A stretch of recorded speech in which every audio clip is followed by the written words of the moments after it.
Selamat datang di Siniar 310, ruang diskusi yang akan mendalami isu-isu perpajakan secara presisi dan juga mendalam. Bersama kami, Retna Marianti dan juga Bapak Agung Atmawijaya yang akan membahas terkait dengan prosedur pengajuan penggunaan nilai buku dalam restrukturisasi usaha yang dapat menjadi jembatan antara efisiensi bisnis dan kepatuhan fiskal. Oke Pak Agung, kita lanjut ke materi ya. Mungkin ini adalah lanjutan ya dari podcast sebelumnya, yaitu terkait dengan aksi korporasi dan juga sudah dibahas juga restru ya, terkait dengan apa saja aspek perpajakannya. Dan sekarang kita akan membahas nih lebih mendalam ya terkait dengan penggunaan nilai buku. Apa sih Pak sebenarnya penggunaan nilai buku, boleh dijelaskan sedikit mungkin ya? Jadi penggunaan nilai buku itu adalah sebuah fasilitas Mbak ya, fasilitas yang memang diberikan DJP kepada wajib pajak yang dalam rangka restrukturisasi perusahaan. Kan kalau kita ngomong restrukturisasi perusahaan itu kan salah satu contohnya ada peleburan usaha, ada penggabungan usaha, spin-off, akuisisi dan segala macam. Itu semua akan berdampak kepada laporan keuangan. Nah, laporan keuangan, dan itu bisa jadi pertama berdampak kepada penambahan aset, penambahan utang. Itu dari segi perusahaan yang berdiri, dan begitupun juga perusahaan yang melepaskan aset. Nah, itu kan juga loh, kok tiba-tiba kemana nih asetnya, utangnya kok tiba-tiba berpindah. Nah, itu kan semuanya kan bisa mengakibatkan adanya tambahan kemampuan ekonomis kalau tidak disertai dengan bukti-bukti pendukung. Artinya aksi korporasi itu adalah hal yang biasa. Tapi dalam konteksnya perpajakan, jika memang wajib pajak ingin mendapatkan fasilitas penggunaan nilai buku, wajib pajak harus bisa membuktikan bahwa aksi korporasi ini memenuhi syarat peraturan perpajakan, yaitu yang pada intinya tidak ada manfaat tambahan kemampuan ekonomis yang didapat. Nah, seperti itu. Jadi betul-betul hanya nilai sisa ya. Jadi tidak ada selisih ya, selisih dari aset tersebut ya. Oke, lanjut Pak. Lalu bagaimana nih Pak terkait dengan persyaratan ya? Pasti sebuah pengajuan permohonan kan disertai dengan dokumen-dokumen tertentu, kemudian syarat-syarat juga yang harus dipenuhi, betul ya. Bisa Pak dijelaskan apa saja syarat tersebut? Oke, jadi paling tidak itu ada 3 syarat dari komponen pengajuan penggunaan nilai-nilai buku. Kalau kita ngomong aturan teknisnya ya, kan berarti kan sekarang pembahasan podcast kita berfokus kepada Perda Dirjen Pajak nomor 8 tahun 2025. Di situ sudah dijelaskan di pasal 37 sampai pasal 58. Di situ khusus membahas mengenai tata cara pengajuan permohonan penggunaan nilai buku dalam rangka aksi korporasi. Pertama, wajib pajak harus menampilkan surat pernyataan alasan melakukan restrukturisasi. Jadi di situ akan tertuang motivasi bisnisnya apa dan dokumentasinya apa saja. Lalu yang kedua adalah dokumen business purpose test, yaitu adalah yang menguji integritas dari substansi transaksi ini. Jadi menguji mengenai aksi korporasi ini. Jadi dari business purpose test ini memang bisa membuktikan ini bukan untuk menghindari pajak seperti itu. Jadi di situ juga sudah dijelaskan apa saja dokumen yang harus dilampirkan untuk bisa memenuhi atau menggambarkan bisnis purpose test-nya ini apa saja. Ini apa seperti itu. Yang ketiga yaitu surat keterangan fiskal, baik dari perusahaan misalnya yang akan hilang karena melebur dan perusahaan yang masih bertahan seperti itu. Jadi untuk memastikan bahwa semua yang terlibat dalam aksi korporasi ini sebelum aksi korporasi ini benar-benar dilakukan sudah dalam kondisi patuh Clear dan ya? taat pajak seperti itu. Jadi sudah harus ada tax clearnya. Betul. Ya? Dan 3 syarat ini harus dipenuhi semua. Baik. Jadi nggak bisa ketika ada satu saja yang nggak terpenuhi itu pasti akan ditolak. Oke, berarti nggak bisa diproses ya? Nggak bisa ya? diproses. Baik. Itu harus diperhatikan. Jadi kalau harapan kami sebelum wajib pajak mempersiapkan semua dokumen untuk melakukan aksi korporasi ini, syarat-syaratnya ini sudah harus dipenuhi.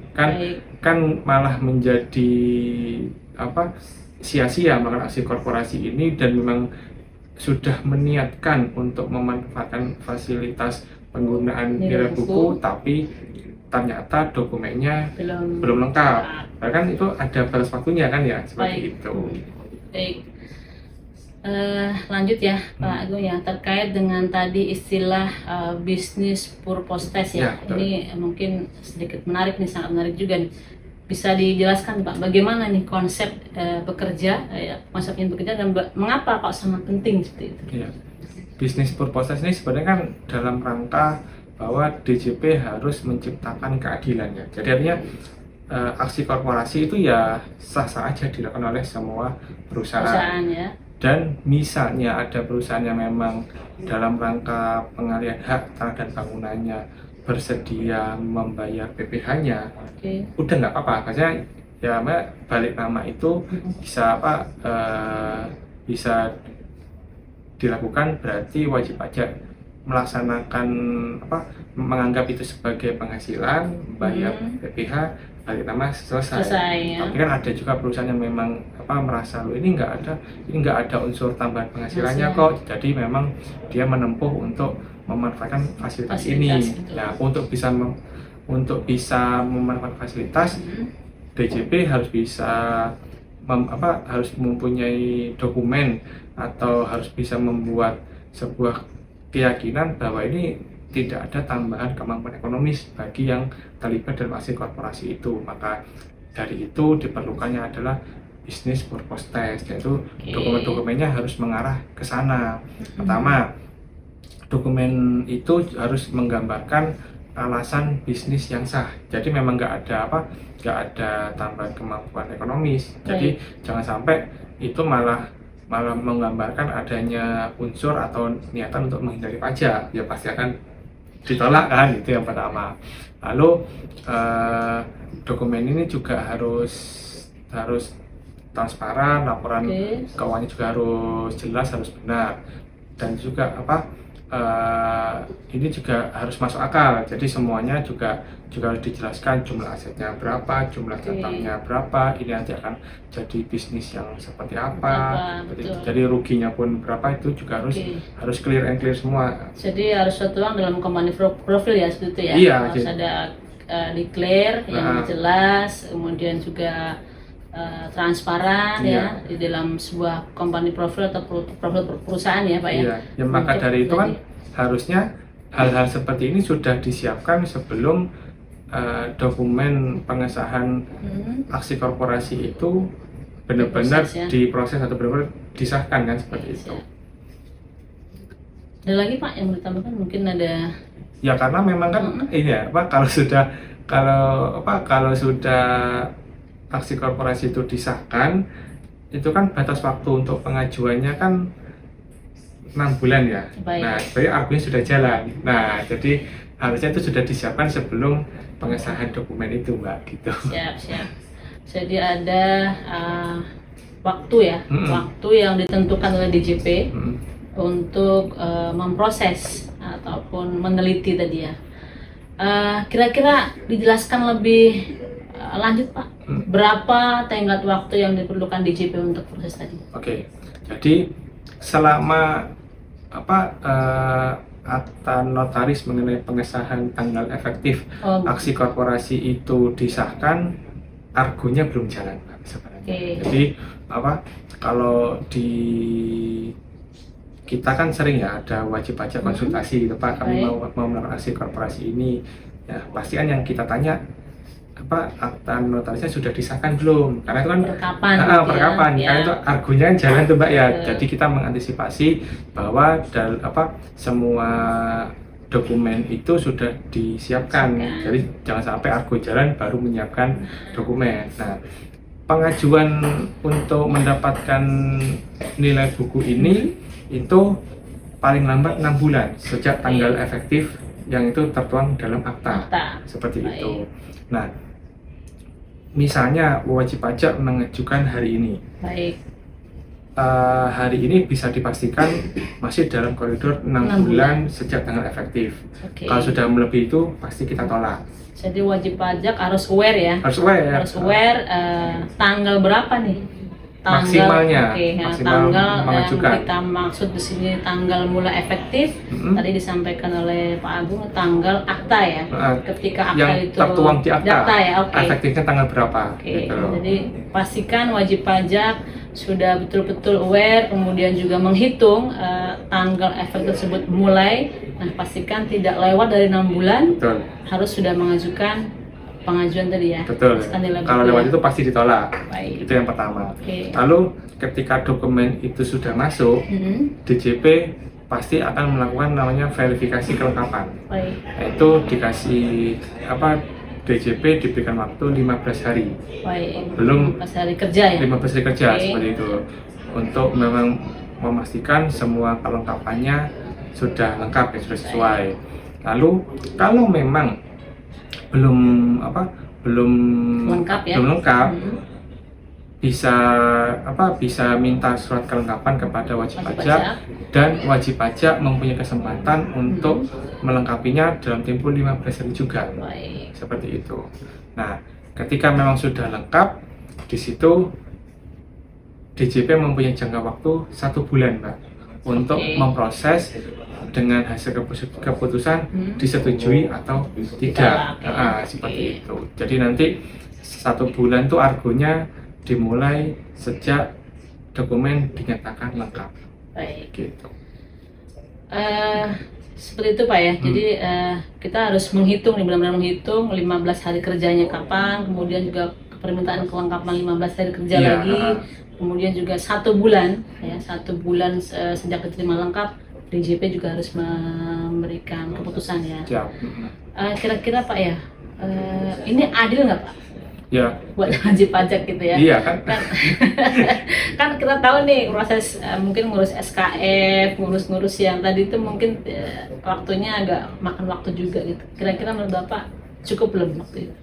Ya, dari segi aturan sudah dirancang seperti itu. Nah, kalau ngomong dari segi keadilan, yaitu kan pilihan ada di wajib pajak. Kalau dia memang merasa Pak ini nggak layak dapat SKB atau nggak layak memanfaatkan fasilitas ini karena memang dia merasa mendapat kemampuan ekonomi, dia berarti harus membayar PPh-nya. Tapi kalau dia merasa dan bisa membuktikan bahwa ini Pak ini nggak ada kemampuan, nggak ada tambahan kemampuan ekonomis nih, monggo silakan mengajukan penggunaan nilai buku. Jadi seperti itu. Jadi dikembalikan kepada wajib pajak sesuai dengan prinsip self assessment kan.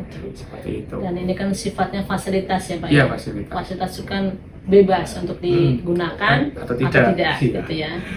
Baik, ketika wajib pajak sudah mendapatkan penetapan SK nilai buku nih Pak. Kira-kira impact-nya apa nih Pak? Pasca menerima nih mendapatkan surat tadi. Apa yang harus dilakukan wajib pajak setelah itu, atau mungkin ada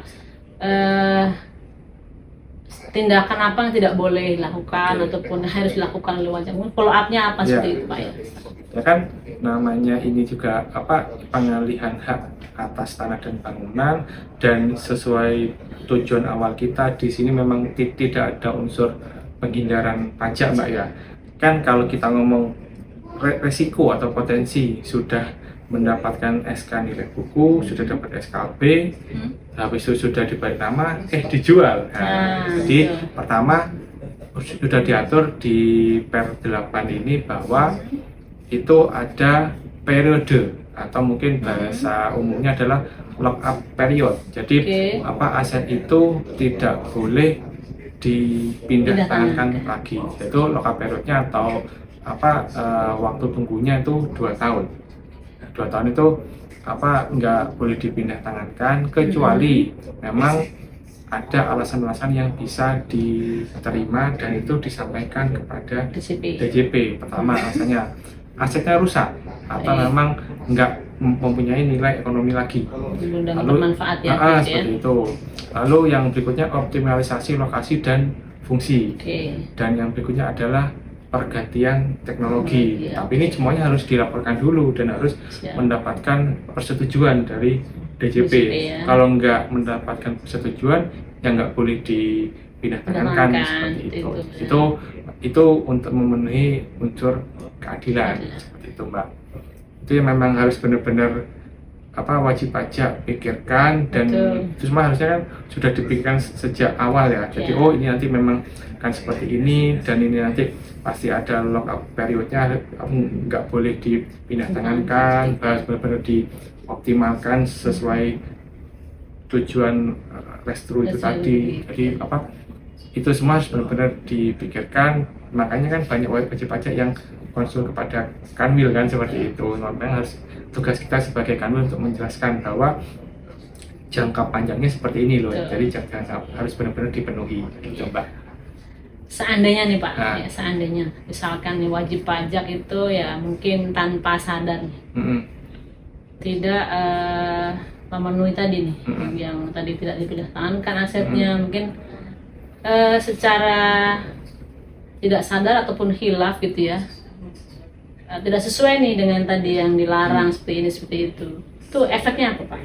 Ya berarti kan kalau sudah kalau dipindah tangankan berarti kan ada kemungkinan mendapat ada tambahan kemampuan ekonomi. Berarti di situ ada unsur penghasilan, objek pajak gitu. Berarti wajib pajak harus pertama ya pasti DJP mencabut persetujuan itu dulu.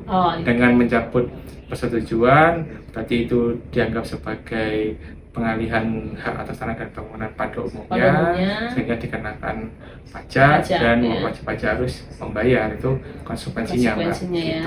Berarti akan ada efek, kemudian pajak yang timbul itu harus ditunaikan, dibayarkan ya. Iya, itu nanti kan akan terlihat di laporan keuangan seperti itu kan.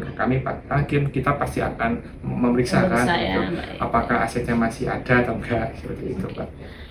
Baik Pak Agung, terkait tadi efek SK pencabutan nilai buku ya seperti itu, wajib pajak harus mungkin membayar pajak segala macam nih Pak. Jadi kita harus memberikan pesan kepada wajib pajak ya untuk lebih menjaga ya itu ya, bahwa pertama kaidah-kaidahnya harus dipenuhi, kemudian juga kompensasi yang nanti mungkin timbul akibat dari yang dilarang dilakukan seperti itu ya. Nah, mungkin pesan bagi pelaku usaha nih Pak, kira-kira apa nih Pak?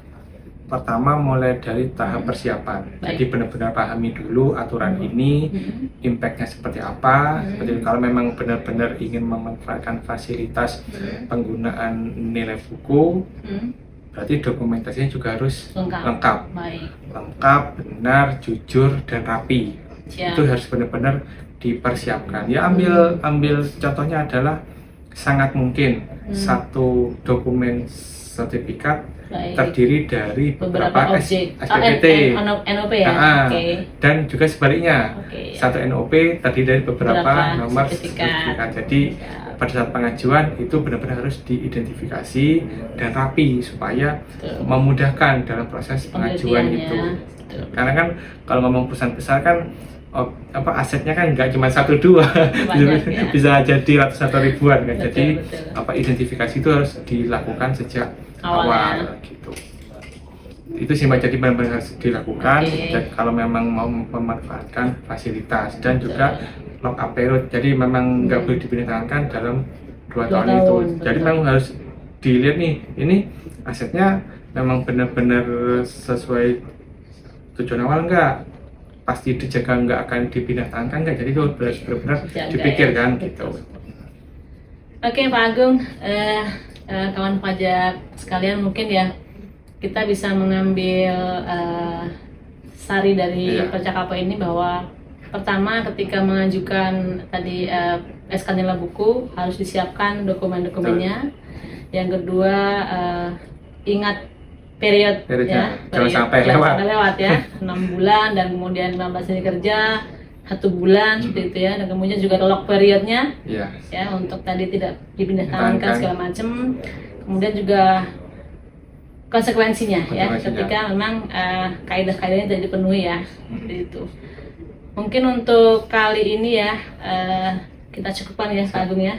Terima kasih atas pencerahannya nih Pak Agung nih, ilmunya mudah-mudahan bermanfaat bagi kawan pajak semua, dan kami ucapkan terima kasih kepada kawan pajak semua yang telah mengikuti ya siniar ini dari awal sampai akhir.